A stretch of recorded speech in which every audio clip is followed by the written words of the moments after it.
Assalamualaikum warahmatullahi wabarakatuh. Perkenalkan, nama saya Putri Salwanikita dan teman saya Lia Permatasari Harahap. Di sini kami akan membawakan materi yang berjudul tentang hibah.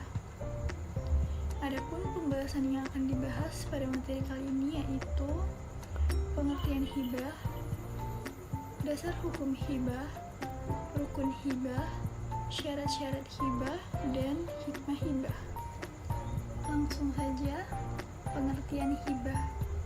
Secara bahasa, hibah adalah pemberian atau atiyah, sedangkan menurut istilah, hibah adalah pemilikan yang munjis atau selesai dan mutlak pada sesuatu benda ketika hidup tanpa penggantian meskipun dari yang lebih tinggi. Di dalam syara sendiri menyebutkan hibah mempunyai arti akad yang pokok. Persoalannya pemberian harta milik seseorang kepada orang lain di waktu dia hidup tanpa adanya imbalan.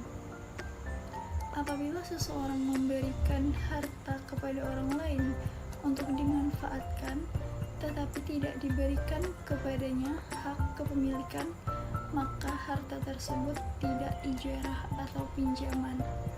Adapun dasar hukum hibah, firman Allah Quran Surah Al-Ma'idah ayat 2 yang artinya, wahai orang-orang yang beriman, janganlah kamu melanggar syiar-syiar kesucian Allah dan jangan melanggar kehormatan bulan-bulan haram. Jangan mengganggu hadiu, hewan-hewan kurban, dan qalaid, hewan-hewan kurban yang diberi tanda. Dan jangan pula mengganggu orang-orang yang mengunjungi Baitul Haram.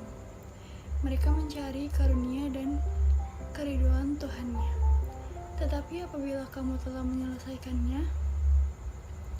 menyelesaikan ihram, maka bolehlah kamu berburu. Jangan sampai kebencianmu kepada suatu kaum karena mereka menghalang-halangimu dari Masjidil Haram, mendorongmu membuat melampaui batas kepada mereka, dan tolong-menolonglah kamu dalam mengerjakan kebajikan dan takwa, dan jangan tolong-menolong dalam berbuat dosa dan permusuhan. Bertakwalah kepada Allah, sungguh Allah sangat berat siksaannya. Dasar hukum hibah, dalam salah satu hadis yang diriwayatkan Imam Bukhari dan Daud dari Aisyah radhiyallahu anha berkata, pernah Nabi SAW menerima hadiah dan balasannya hadiah itu. Adapun barang yang sudah dihibahkan tidak boleh diminta kembali kecuali hibah orang tua kepada anaknya, yang diriwayatkan dari Ibnu Umar dan Ibnu Abbas radhiyallahu anha. Nabi SAW bersabda, haram bagi seorang muslim memberi sesuatu kepada orang lain kemudian memintanya kembali, kecuali pembayaran ayah kepada anak. Rukun hibah terbagi jadi 4. Yang pertama, wahib atau pemberi. Wahib adalah pemberi hibah yang menghibahkan barang miliknya kepada orang lain. Yang kedua, mahudlah atau penerima. Penerima hibah adalah seluruh manusia dalam arti orang yang menerima hibah. Yang ketiga, mauhud. Mauhud adalah barang yang dihibahkan. Yang keempat, syihad atau ijab dan qabul. Syihad hibah adalah segala sesuatu yang dapat dikatakan ijab dan qabul. Syarat-syarat hibah terbagi menjadi 3. Yang pertama, syarat-syarat penghibah. Penghibah memiliki sesuatu untuk dihibahkan. Penghibah bukan orang yang dibatasi haknya karena suatu alasan. Penghibah itu orang dewasa sebab anak-anak kurang kemampuannya. Penghibah itu tidak dipaksa sebab hibah itu akad yang mempersyaratkan keridhaan dan keasyabahannya. Yang kedua, syarat-syarat bagi orang yang diberi hibah. Orang yang diberi hibah disyaratkan benar-benar ada waktu diberi hibah.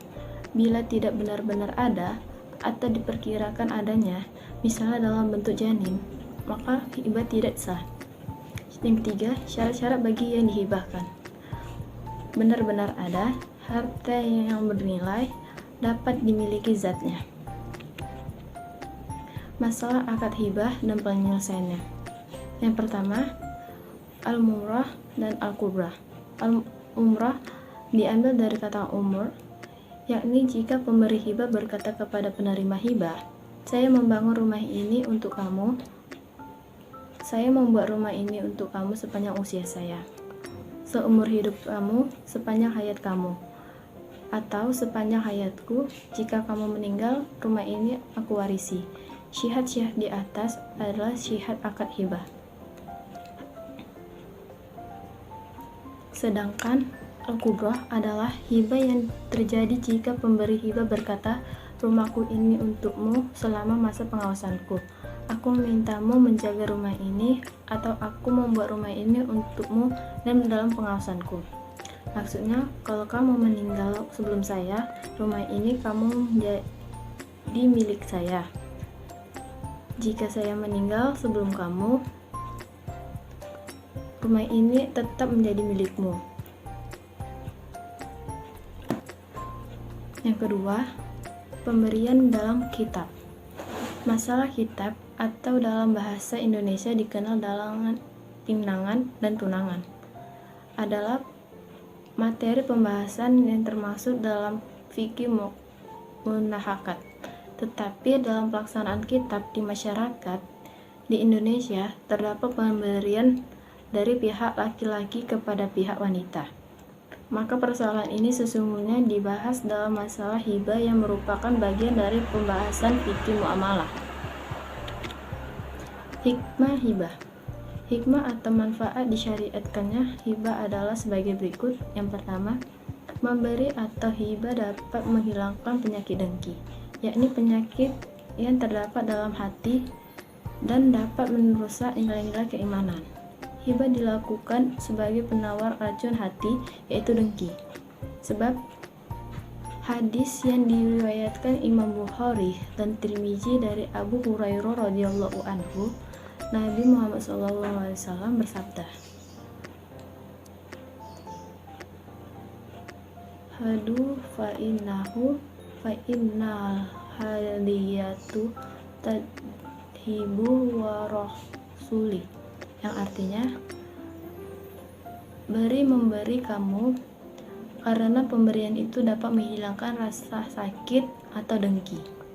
Yang kedua, pemberian atau hibah dapat mendatangkan rasa saling mengasihi, mencintai, dan menyayangi. Yang ketiga, hadiah atau pemberian dapat menghilangkan rasa dendam. Baik, selesai sudah pembahasan kami.